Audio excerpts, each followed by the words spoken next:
बड़ी खबर है। प्रदेश कांग्रेस आज 9 सीटों पर उम्मीदवार घोषित करेगी। किशनगंज, कटिहार, भागलपुर सीटों पर उम्मीदवार घोषित किया जाएगा। मुजफ्फरपुर, समस्तीपुर, पटना साहिब में भी उम्मीदवार उतारा जाएगा। आपको बता दें, सासाराम, महाराजगंज सीट भी कांग्रेस खाते में गई है और यहां से भी कांग्रेस उम्मीदवार उतारा जाएगा। सुपौल या मधेपुरा में से एक सीट पर उम्मीदवार उतारा जा सकता है। सूत्रों के हवाले से ये बड़ी खबर आपको बता रहे हैं और किसी भी समय हो सकती है प्रेस वार्ता।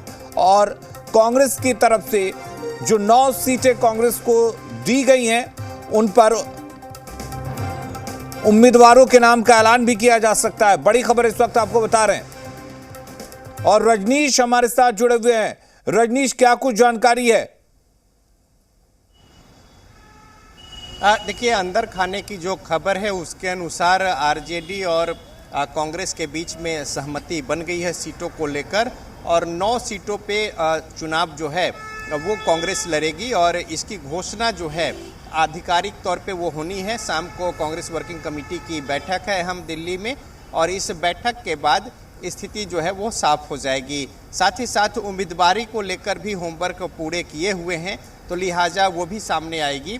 और जिस तरीके से बातें चल रही थी, कांग्रेस 15 सीटों के बात कर रही थी, उसके बाद 12 सीटों पे आई और अप्रत्याशित तौर पे अगर देखें, जो पिछले बार 9 सीटों पे कांग्रेस चुनाव लड़ी थी, लेकिन आरजेडी के साथ जो एक आपस की जो खींचतान थी सीटों को लेकर, उसमें 6 सीटें शुरुआत में आरजेडी कांग्रेस को देने को राजी थी। लिहाजा कई सारे आपस के असंतोष जो है वो देखने को मिल रहे थे। लेकिन जब लालू प्रसाद और तेजस्वी यादव दिल्ली पहुंचे हैं, तेजस्वी यादव और उनकी तमाम जो कांग्रेस के बड़े नेताओं के साथ बातचीत हुई है, उसमें आपसी सारी बातें जो है वो सुलझा ली गई है और इस तरीके से अब महागठबंधन के सीटों को लेकर, जो कि अभी तक कोई आधिकारिक घोषणा नहीं हुई है, साथ ही साथ जो लेफ्ट के सीट हैं उसमें लेफ्ट भी अपने कई जो उम्मीदवार हैं वो घोषित किए हैं। सिवान को लेकर भी पेच फंसा हुआ है आरजेडी और लेफ्ट के बीच में, सीपीआई एमएल के बीच में।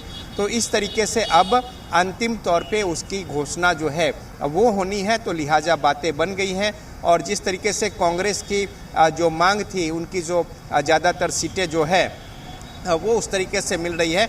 औरंगाबाद को लेकर मामला जो है अभी भी स्पष्ट नहीं है कांग्रेस और आरजेडी के बीच में, जबकि आरजेडी ने वहां से अपने उम्मीदवार जो है वो रख रहे हैं। तो इस तरीके से एक परंपरागत जो औरंगाबाद की सीट थी कांग्रेस को, उसको लेकर एक कांग्रेस के मन में थोड़ी सी दुविधा की स्थिति है और बातचीत जो है उसे अंतिम रूप अब दिया जा रहा है। साथ ही साथ जो सीमांचल के ज़्यादातर इलाके हैं, भागलपुर है, मुजफ्फरपुर है, पटना साहिब हैं, कई ऐसी जो सीटें हैं, हालांकि आरजेडी अगर पटना साहिब की बात करें चुनाव लड़ती रही है।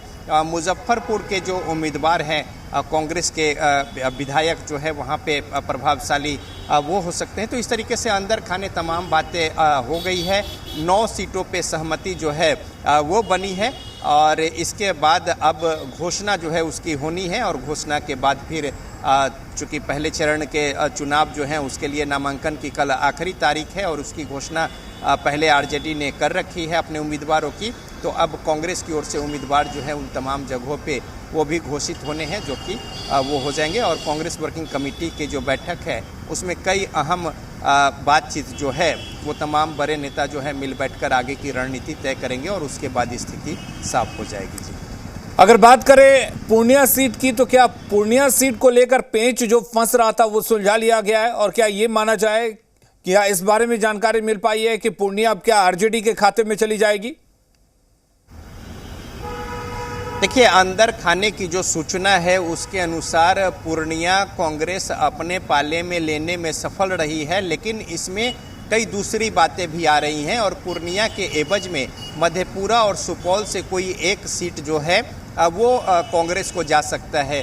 तो जाहिर तौर पे जो उम्मीदवारी की बात है, चूँकि पूर्णिया पे एक जीत जो है खींचतान सीटों की कांग्रेस और आरजेडी के बीच में वो चल रहे थे, चूँकि पप्पू यादव जो है वो कांग्रेस में शामिल होकर और पूर्णिया से दावेदारी ठोकी थी और कांग्रेस की ये कोशिश थी कि पप्पू यादव को वहाँ से चुनाव लड़ाएं।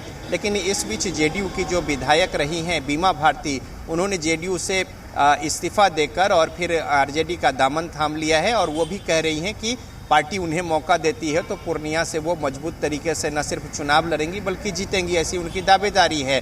तो लिहाजा पूर्णिया को लेकर मामला जो है वो फंस गया था, लेकिन इस सीट को समायोजित करने की कोशिश जो है वो की गई है। सुपौल या फिर मधेपुरा जो है, चूंकि ये भी पप्पू यादव के प्रभाव वाला क्षेत्र सीमांचल का इलाका जो है वो माना जाता है, तो लिहाजा ये देखने की बात होगी जो अंतिम सूची जो निकल कर आएगी उसमें किस तरीके से आरजेडी ने कांग्रेस के साथ सीटों को साझा किया है, किन किन जगहों पे उनके उम्मीदवार होंगे, ये स्पष्ट होने अभी बाकी है आधिकारिक तौर पे, तो इसकी सूचना कांग्रेस की ओर से दी जाएगी। चलिए रजनीश, बहुत शुक्रिया आपका तमाम जानकारी देने के लिए। तो आज इन सीटों पर ऐलान हो सकता है और जो सूत्रों के हवाले से खबर है उसमें सुपौल मधेपुरा में से एक सीट पर कांग्रेस को उम्मीदवार उतारने का मौका मिल सकता है।